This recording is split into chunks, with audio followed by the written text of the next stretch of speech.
What you have to love about Ange Postecoglou that is he is an old school manager. He wants control of everything within the club, and I don't think we've had anyone like that since Martin O'Neill.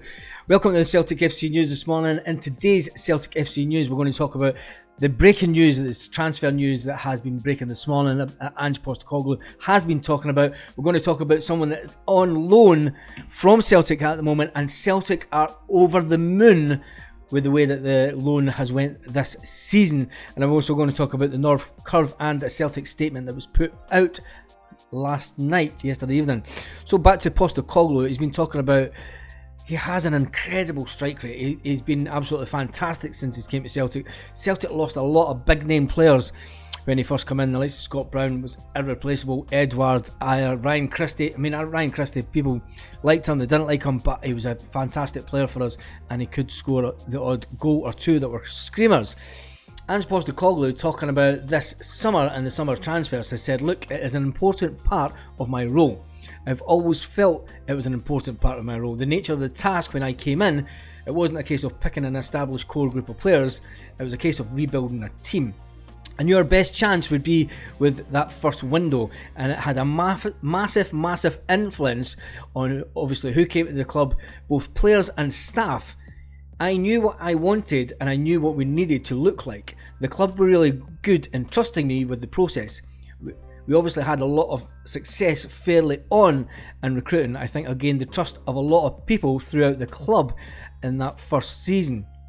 And it has to be said that people all over the media, we all know the story, there's no need to go back about it. But Ange Postecoglou has been going on and saying that he does expect first team players to be in demand this summer. But he says, I think it's fair to say, said Postecoglou, we're in our second year and things are embedded. That includes the core playing group of players. Now this is one of the important things that you need to think about on this statement that he put out. The core group of players, which means there's players that will leave and there's a core group of players that he will not let leave Celtic that are in the first team. It also gives the opportunity for the team to grow. Part of the challenge will be more success. The more success, the more some of our players will move on. They get the attention of other clubs. We have to be ready to fill those gaps. When those players have the ability, these players that come in must have the ability to take us to the next level. So there always lies a challenge there, says Ange Postecoglou. Sources in Hungary have said that we're after a 6'4" striker. We really need a bit of height in the team. We've all done that. A guy that's scored quite a few goals, and it's also been touted that we're on the lookout for the next Virgil van Dijk, a 21-year-old defender. The likes of Liel Abada, people are saying that he's going to go. We don't actually know. There's Abada, Cameron Vickers, Rio Hatate. None of those players. I think the manager has, he has said in the statement, we have a core group of players that he will not let go for love nor money. And then there's obviously players that are in the first team that he will let go if the right offer comes in. The Celtic manager was obviously picked as Scottish Football Manager of the Year this week, and he received some crazy massive U-turns by some people in the media, which is fantastic for us because we always knew the way that Ange was pretty much in the first season. Once we got past that little early running of defeats and draws and things that happened in the first season, we never stopped and we never looked back. It'll be really interesting to see what the Celtic manager does say on the microphone on the last day of the season, because you remember last year it was the "We Never Stop." In fact, remember the t-shirts? If you're in the North Curve, you remember the t-shirts. That was probably the first North Curve t-shirt. Yeah, it is a bit worn that side. It is a bit worn. It's a few years old now.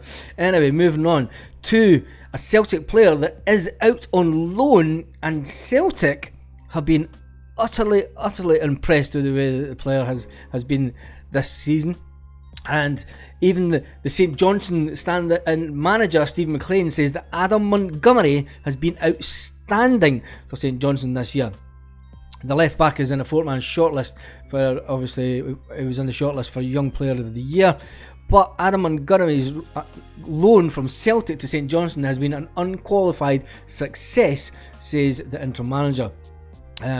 He says he's been outstanding. he'll tell you that himself. He has improved since being here.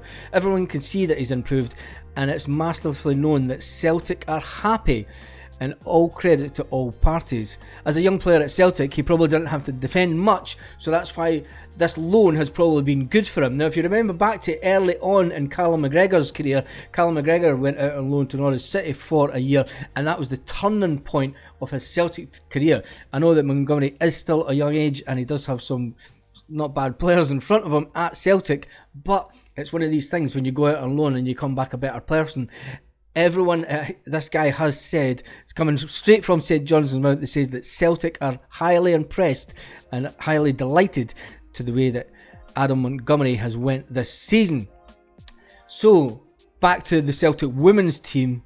Celtic made an announcement last night, and if we just look onto the Celtic website, it says, as the SWPL title race comes down to the wire, we are delighted to announce that Celtic FC women's final match of the season will now take place at Celtic Park, and that is in conjunction with Adidas. Adidas has joined forces. Obviously, Adidas is the main sponsor, but Adidas are obviously putting money into that.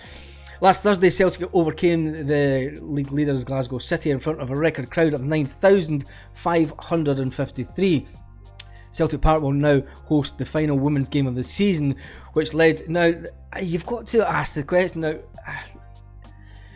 Celtic have a funny way of working things, and when it comes to the Green Brigade and the boys, a lot of people don't understand that they're in talks with the club on a weekly basis. They have meetings with the club on an ongoing basis, and the fact that they're talking about moving the North Curve down to the Celtic end, and they're using the women's game as a taster, I think just keep an eye on that, because I think this is something that actually could come to fruition.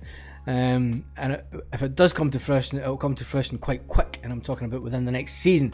Anyway, the North Curve Celtic Twitter account, which is the umbrella account for the Green Brigade, they have said we'll be there to give the girls a cheer. On the 11th of May, Celtic support rallied to get behind the Celtic girls with a record attendance at Celtic Park. The support did its job from the stands and inspired the girls to come back and kept their league dream alive. On the 21st of May, the girls need our support again.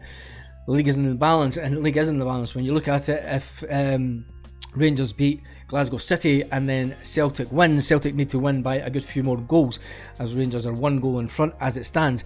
The statement also goes on to say, once again, it's free for all season ticket holders. Now come on, you need to go and back this. If you're in Glasgow, or if you're in and around Glasgow, or if you're even near, if your supporters bus isn't doing anything, I know you're going to the game Saturday, but just do the game. Do it on a Sunday. Celtic end are looking at sections 137, 138, 141 and 142. So you get your free ticket for that, and you'll be in there beside the North Curve, you'll be in beside the boys and the Green Brigade to make it a special atmosphere. Now this is a Hearts and Minds project. It is a Hearts and Minds project by Celtic and by the Green Brigade and the boys. And to be fair, it actually looks fantastic. And I think the more that you look into it, I am under the... this was the area that the Green Brigade initially wanted to go to all those years back when they actually got 111. But will it happen? It will happen. I have a good feeling about it. I've not spoke to anyone within the Green Brigade or the boys or Celtic about it, but it's just my opinion on the way that things have went in the past and how the North Curve came to fruition. I think this is one that might actually happen. So if you're going to go to the game this weekend, have a great day. Make sure that you get a ticket for that, because it's just going to be fantastic. Show the wider Celtic support what the Celtic end could look like in years to come. And on that note, have a great day, Celtic fans all around the world.